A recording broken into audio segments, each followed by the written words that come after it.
Спортивно-оздоровительный лагерь «Звездный ветер» в Перевальном, Симферопольского района в Крыму, основан в 1989 году вместе с основанием школы Дракона Тигра, древнего тибетского учения, которое говорит о взаимоотношениях неба, земли и человека, где небо в сотрудничестве с землей порождает многомерность этого мира, в том числе и часть природы человека. Наша задача в этом спортивном лагере – это малая крупица из того, что нужно сделать в воспитании человека. Почему? Человек очень далек от природы уже. И на сегодняшний день это катастрофа, в том числе и демографическая. Техногенный фактор, урбанизация, большие города увели человека от того, что его создало, от законов природы.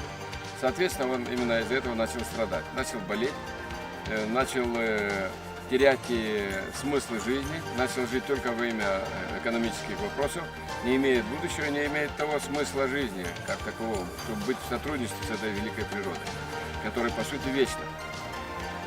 И для этого мы создали спортивно-оздоровительный лагерь, для того, чтобы в нем проявить те законы, которые сохранились в этом учении тибетском, которые по сути тоже это давно потерянные наши славянские традиции. Это работа с небом, работа со звездами, работа с луной, с солнцем, с природой, с деревом, с землей, с водой, со всеми стихиями природы. И в этом лагере дети познают понемножку и возвращаются снова к пониманию и к силе этих факторов, которые делали когда-то могущественным любой народ, который ходил босиком по земле, пил чистую воду, уважал леса и реки, и сотрудничал с ними. И в этом сотрудничестве как раз человек всегда был спокоен, самодостаточен, велик и здоров. Вот поэтому в этих всех принципах, которые проводятся как практики в этом лагере, походы, беседы, работа со стихиями, тренировки всевозможные, ранние подъемы, собирание трав, купание в ледяных водопадах, по сути это планомерные, постепенные, последовательные шаги для возврата человека к давно потерянной гармонии с природой.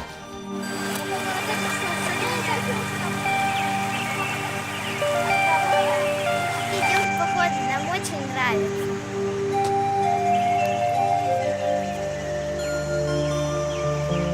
Водная переправа. Тренировка. Да, тренировка. Устали? Не очень. Да. Умнички, молодцы. Ну кушайте. И это, еще был спуск по обрыву.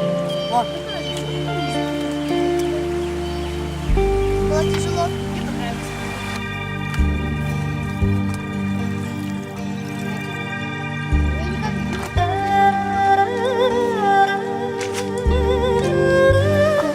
Какая вода чистая. Педагоги нашего лагеря и ученики лагеря, наставники лагеря, школы заметили, что за 15-20 дней пребывания в лагере дети кардинально меняются. Они обретают огромное количество новых навыков. У них уходят фобии всевозможные. Страх одиночества, страх голода, страх холода, страх темноты. Потому что такие испытания, как пребывание в пещерах, ранние подъемы, купание в водопадах, сон на так называемых вертолетах узких таких постельках, где он может ночью упасть, и у него включается быстрая реакция и осознанность того, в чем он пребывает. формирует у них совершенно новые качества из того арсенала, который находится в каждом из нас, но они не пробужденные. Тут мы пробуждаем эти силы. Соответственно, воспитательный аспект лагеря огромен, потому что дети меняются буквально за 15-20 дней, они становятся другими. Беда современного общества в том, что ни мамы, ни папы, ни бабушки, ни дедушки уже не принимают участие в воспитании детей. Раньше это взяло на себя государство. Сейчас и государство уже не участвует в этом образовательно-воспитательном процессе. Присутствует в основном масса знаний, не подтвержденных никаким умением, никаким опытом. Вот школа как раз в этих лесах и дает детям огромное количество неожиданного опыта. Дежуря у костров ночью, разжигая костры, собирая травы, собирая грибы, купаясь в водопадах, пребывая в пещерах, совершая многодневные походы по местам боевой славы и по местам силы Крыма, участвуя в морских прогулках и пребывания на морском побережье, где они учатся и плавать. Самое главное, что здесь срабатывает закон некоего братства. Ребята настолько воспитываются в критерии самоуправления, что они большую часть дня и большую часть мероприятий проводят в группах, где есть старшие, где есть младшие, где есть сильные, где есть послабее. И это принцип не слабый доминирует над сильным, а принцип братства, где каждый сильный помогает слабому, как своему младшему брату. И вот это вот полное доверие, которое открывается у детей друг к другу и к наставникам, формирует вдруг у них чувство собственного достоинства. Они начинают раскрываться, они начинают доверять друг другу, они начинают проявлять необычные качества, они становятся смелее, они получают право на поступок, они верят в то, что они нужны, они верят в то, что у них это получится.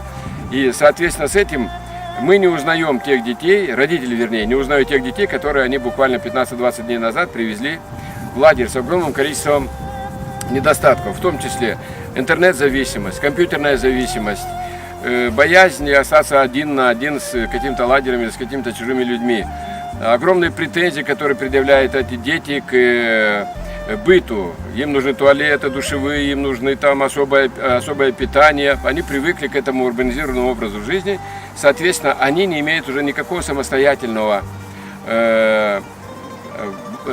потенциала для того, чтобы жить как человек с инициативой определенной.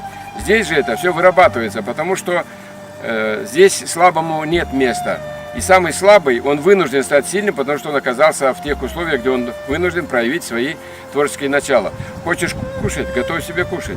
Идешь в поход, набери с собой и рюкзак, и чистую воду, и костровые принадлежности, неси это с собой. Идешь в пещеру, заведомо ты должен знать, что будешь один на один с этой темнотой. И ребята каждый день преодолевают огромное количество тех факторов, которые у них до этого не присутствовали. И поэтому воспитательный, образовательный, психологический фактор воздействия этого лагеря на детей огромен.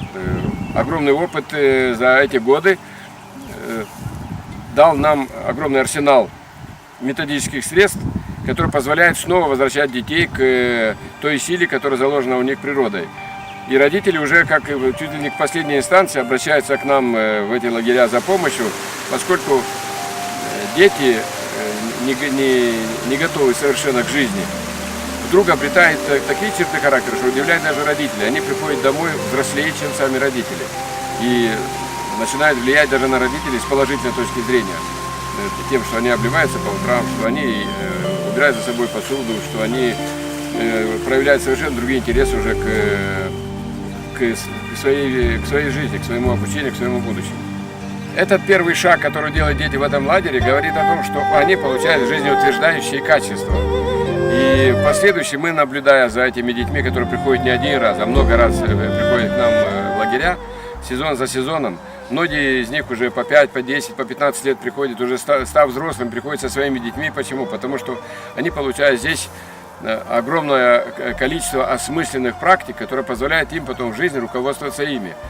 И могу сказать, что огромное количество детей, прошедших через лагерь, они в жизни утвердились настолько, что многие из них сейчас военные, ученые, у них прекрасное образование, у них прекрасные семьи, воспитывают детей в традициях природы, в традициях, полученных через призму этих знаний, которые мы давали им в школе. поскольку беда стучится в ворота всегда, многие из них участвовали в локальных войнах, участвовали в Чечне, участвовали в силу того, что они граждане той или иной страны, участвовали в боях в Афганистане. И могу сказать для себя с гордостью, хотя и печаль в том, что все равно приходится воевать. Могу сказать с гордостью, что все ученики, которые прошли через эту школу, вернулись живыми. Ни один из них не был даже ранен. Настолько они были готовы к этой суровой жизни через призму суровых аскетических этих лагерей. И результирующее не заставляет себя ждать. Почему? Потому что большая часть учеников, приходящих в эти лагеря, рано или поздно становятся адептами этой школы, которая имеет далеко идущие замыслы для того, чтобы формировать новую плеяду и новое поколение детей, которые должны менять этот мир, меняя себя. То есть, вернувшись к законам природы, своим примером здорового образа жизни, оптимизмом, соблюдение определенных правил жизни, как в питании, так и в режиме дня, так и в закалках, так и в спортивных тренировках, так и в достижении особых качеств, они становятся лидерами в тех кругах, где они живут. И они становятся своеобразными носителями знаний. Вот одна из целей этого лагеря в том, чтобы подготовить эту детвору, которая растет сейчас как трава на артиллерийском полигоне, в этих изменившихся условиях социальных и в наступившее всемирное такое время неопределенности и непредсказуемости сегодняшнего дня. Быть готовым к тому, чтобы стать на очень серьезный путь, как путь школы, которая делает человека всего-навсего осознанно сильным, а не просто бессознательно участвующим в этом процессе жизни, которая находится вокруг него.